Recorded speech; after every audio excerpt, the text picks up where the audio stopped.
agak sekarang ya. Jadi kita berargumentasi. Nah, argumentasi itu kadang-kadang dihadapi dengan kekerasan fisik yang nggak mungkin juga kita layani gitu. Ya, Karena itu kan penegakan hukum harus jelas. Dan negara harus hadir di situ. Negara harus hadir. Gitu. Masa tiba-tiba Heru Subono berkelahi kan nggak mungkin. Memalukan. Oke, Pak Gatot clear ya soal ini ya, soal preman dan sebagainya, tegas sikapnya jelas beliau dan saya kira ini meskipun mungkin kita nggak akan dapat konfirmasi langsung dari Pak Prabowo, tapi sebagai sesama perwira yang juga sama-sama di Timur Timur, kita bisa dapat gambaran lah seperti apa sebenarnya kedekatan. Sama-sama bintang 4. Ya, oke. Ya, waktu itu saya masih letnan atau kapten ya ketika Pak Prabowo di sana, beliau memimpin tim Bravo dan saya bergerak bersama-sama tim Bravo juga gitu sana. Jadi waktu itu beliau pangkatnya apa? Letkol. Ya, komandan batalion ya. Dan satu waktu itu. Mungkin Pak Gatot dari saya mungkin ya.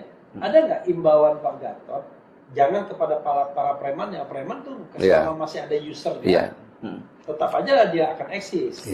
Tapi kepada siapapun yang menggunakan, terutama kalau dia pejabat publik, karena dulu kita mengenal buzzer kan, yang preman kan, itu kan dibilang wah ini peliharaannya si X, peliharaannya si Y, dan mereka juga ada sebagian yang ngaku kalau dapat katakanlah uang setoran setiap saat. Nah, terhadap mereka yang memelihara preman untuk kepentingan politik, ekonomi, sosial, hukum mereka, mungkin silakan Pak Gatot ngomong.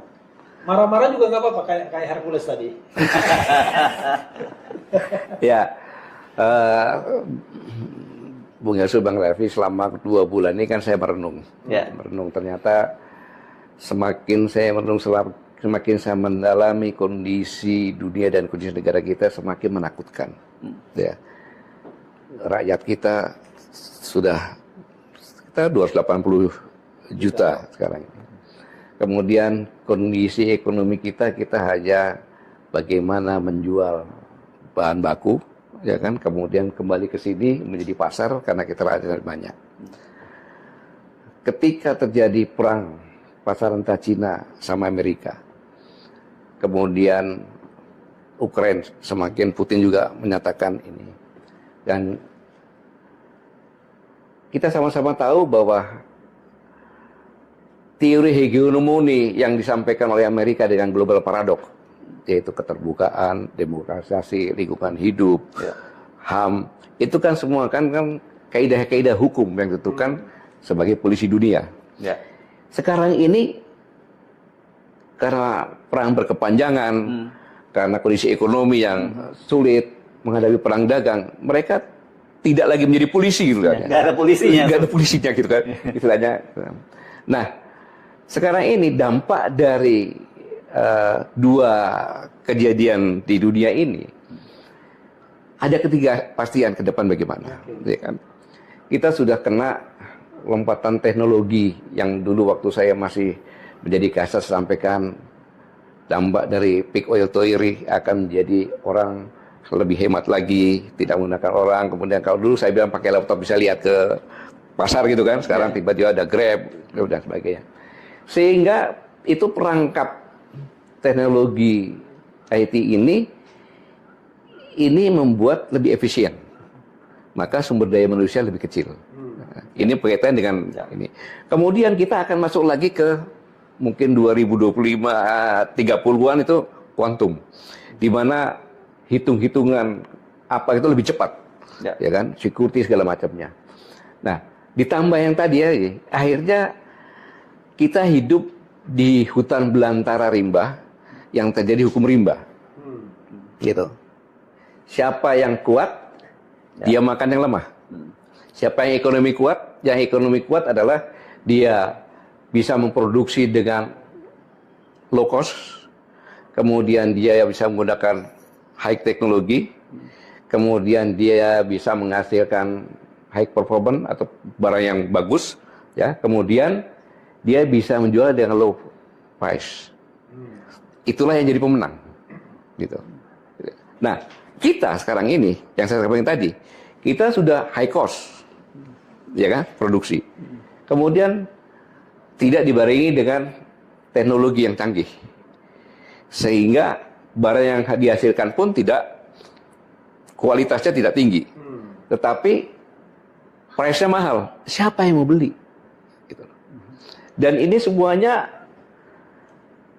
kemakan dari jadikan pasar oleh China. Nggak salah dia. Itu cari pasar sini. Kalau kita punya bargaining position yang bagus, kita ngomong dong, lu kesini dong barang-barang lu. Ya kan, gue pakai merek pabrik gue, ntar gue jual ke sana. Bagi-bagi keuntungan. Kan bisa seperti itu. Tapi ya enggak kan gitu. Jadi pasar. Nah ini dalam kondisi yang seperti ini, ya kan, bagi orang-orang tadi yang memelihara preman, saya minta sadarlah. Kita sama-sama berjuang bersama-sama. Karena bangsa yang hebat adalah bangsa yang tangguh, bangsa yang cerdas, bangsa yang sikap menghadapi situasi, dan bangsa yang bersatu. Itu modalnya. Nah sekarang kita sama-sama bersatu untuk negara kita ini, kan? Apalagi preman itu harus dihilangkan, makanya korupsi dihilangkan. Semua kita rakyatnya bersatu, lawan itu premanisme, lawan itu mafia, lawan itu korupsi, mafia hukum segala macam, teriak semuanya sama-sama. Salaman dulu kita. Oh, mau salaman deh. Oke, terima kasih. Belum. Ini ada soal kan dari kenapa kemudian ribut-ribut Hercules tadi itu ya. Itu karena sebenarnya dia kelihatannya pasang badan. Kan ada 8 poin tadi yang Pak Gatot sebut ya, para purnawirawan itu.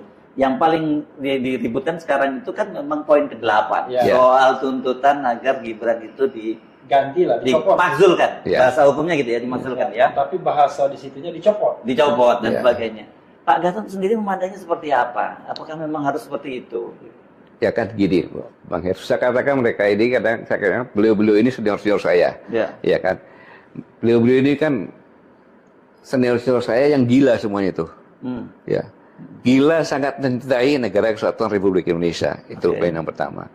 Yang kedua, sama dengan saya, beliau-beliau ini sadar bahwa umurnya nggak panjang lagi. Ingin husnul khotimah. Nah, kenapa? Baru 52 kan sekarang. Ya, kenapa? Karena beliau-beliau dengan saya pernah bersumpah. Yang tidak bisa dihapuskan kapanpun juga, secara pribadi sumpahnya, karena demi Allah saya bersumpah akan selalu setia kepada negara kesatuan Republik Indonesia yang berdasarkan Pancasila dan Undang-Undang Dasar 1945. Kekhawatiran terhadap negara ini dalam kondisi yang sekarang ini yang berkaitan dengan Gibran, itulah yang menyebabkan beliau itu bersuara. Kayak itu, ketakutan karena kecintaan pada negara untuk menyelamatkan negara, ya kan? Membantah silakan, ya kan? Membantah silakan, jangan menghina perorangan dong. Apalagi ngomong purnawirawan, saya kan purnawirawan, presiden saya juga purnawirawan dong. Siapa lu kan gitu? Saya pun kalau dikatakan, itu kan non konstitusional, ya nggak ada masalah. Kan di argumen itu argumen yang dikatakan Bang Refli gunakan otak lagi gitu, bukan gunakan otot gitu. Jadi kesimpulannya, saya berpikiran positif bahwa purnawirawan itu sangat cinta kepada negara dan khawatir beliau tahu situasi ancaman. Kalau nanti tidak disampaikan, tidak ikut berjuang, maka ketika dibangunkan tadi kan, dibangunkan, terus ketika apa? Tangan bicara, mulut terkunci, mulut terkunci, mulut terkunci, tangan dan kaki bicara. Nah, tangan yang bicara kayak dia saksi kan gitu. Lagunya klise ini. Cuma sekali doang dia rekam. Saya nyanyikan lagi. Kan itu kan. Itu yang ditakutkan gitu loh. Jadi sangat wajar menyampaikan hal semacam itu. Kan warning. Itu kan warning kan gitu. Warning yang disampaikan kepada penentu kebijakan. Bukan mereka mengeksekusi. Apalagi menekan, mengancam. Tidak ada kan, itu disampaikan kepada presiden. Karena sebenarnya mereka mau minta waktu bertemu dengan presiden sebelumnya kan, tapi belum ketemu. Dengan cara seperti ini kan sampaikan kan sampai juga nanti kan. Dalam negara demokratis, ya usulan itu wajar saja. Yang tidak boleh itu melakukan perbuatan anarkis. Dan yang dilakukan kan rapat, menyampaikan pendapat, ditulis, ditandatangani, disampaikan kepada presiden. Walaupun saya tidak ada di situ karena saya ada acara kawinan. Nah itu kalau gitu kita pertanyaannya, sikap pribadi Pak Gatot sendiri, saya nggak tahu sebagai personal atau sebagai presidium koalisi aksi menyelamatkan Indonesia, apakah itu salah satu menurut Pak Gatot memang langkah yang harus dilakukan untuk menyelamatkan masa depan bangsa ini? Nah, sebelumnya klarifikasi, di situ ada 103 jenderal ya, yang tanda tangan. Pak Gatot ikut tanda tangan nggak? saya tidak. Ya, oke. Klarifikasi. Ya. Oke, lanjut, silakan. Ya, saya katakan tadi kan itu persepsi dari para purnawirawan karena kekhawatirannya. Karena kekhawatirannya. Saya tidak ikut situ karena saya ikut tadi di perkawinan di teman saya gitu. Jadi ya saya pikir suatu hal yang wajar dalam demokrasi ini menyampaikan pendapat seperti itu. Itu pendapat loh. Kecuali dia melakukan sesuatu yang untuk menjatuhkan, itu tidak boleh. Kan gitu. Tetapi beliau menyampaikan, ya terserah atau presidennya gimana nanti kan. Ya, apa salah? Ya tidak. Menyampaikan kepada presiden, kamu apa aja terserah aja. Mau minta duit pun boleh. Kan gitu. Nah ini kelihatannya kenapa yang sebelumnya kita bicarakan, kenapa kemudian Hercules marah dan ngata-ngatain Bang Yos sebagai mulutnya udah bau tanah dan sebagainya, itu kan berkaitan dengan pernyataan Bang Yos tentang kekhawatiran dari para purnawirawan. Itulah yang menyebabkan saya marah, menyerang pribadi, dikatakan purnawirawan sudah bau tanah, saya juga dong, presiden saya juga dong. Siapa dia kan gitu. Tapi terkesan dia pengen cari sandara. Jadi seolah-olah yang diserang ini, yang dikritik ini presiden. Padahal jelas kan poin 8 itu wakil presiden. Ya cara preman kan berarti kan sandarannya kan. Cara preman kan gitu. Jamin fitnah kan gitu. Mau kudeta, mana kudeta mananya? Memanipulasi lah Ya, tepatnya. manipulasi berita kan gitu. Itu kan ya jelas kalau videonya ada. Kapan Pak Soso mau kudeta sama presiden? Nggak ada. Nggak ada. Bang Yos malah merasa dia sangat dekat dengan Pak Gatot, dengan Pak Prabowo gitu. Yang 8 juga kan nggak ada yang datang presiden. Nggak ada. Hanya yang tidak dukung hanya KN saja kan gitu. Itu apa salahnya gitu kan gitu. Masalahnya gini loh. Kalau dibiarkan ya kan, kasihan prajurit. Iya kan, prajuritnya jangan. Berarti kalau gua jadi purnawirawan diinjak-injak sama preman. Kita purnawirawan suruh perang juga masih di depan. Gawat ini. Jadi tangganya itu hilang ya kan? Iya. Berarti kok saya presiden? Prajurit-prajurit saya jagoan-jagoan. Kan gitu. Jam prajurit-prajurit tua ini jagoan-jagoan juga. Kalau ada masalah yang menghancurkan negara, nggak usah dipanggil. Cari rampok senjata kita bergerak gitu kan. Gitu. Jadi jangan ngomong seperti itu nggak enak gitu. Oke. Closing statement mungkin ya. Pak Gatot silakan closing statement. Apa pesan yang ingin disampaikan? Baik saudara-saudaraku sekalian, tadi saya sudah nyampaikan bahwa negara kita ini bukan karena kita, tapi terancam dengan kondisi yang terkini karena dunia ke depan tidak ada kepastian dengan perang dagang, dengan kondisi Ukraina, tidak ada alternatif lain. Kita sekarang ini masih sama-sama kita bergandengan tangan, bersatu untuk memerangi premanisme, mafia tanah, mafia hukum, mafia politik, mafia ekonomi, korupsi, semua yang akan membuat negara ini rusak. Kalau kita tidak punya apa-apa dengan suara, kita serang pimpinan negara kita untuk minta berbuat agar bersama-sama dengan rakyat bersatu untuk memerangi yang tadi, mafia, premanisme, korupsi, dan yang akan merusak negeri ini. Saya yakin kita semuanya ada patriot bangsa, entah pria wanita. Mari kita bergandengan tangan, kita bersatu, selamatkan negeri ini. Terima kasih. Wassalamualaikum warahmatullahi wabarakatuh. Waalaikumsalam warahmatullahi wabarakatuh. Nah, sekarang kalau gitu bersalaman betul ini kita selesai ya. Oke, demikian tadi perbincangan kami.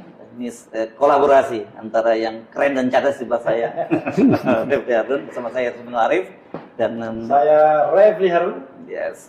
Kami mohon pamit. Wassalamualaikum warahmatullahi wabarakatuh.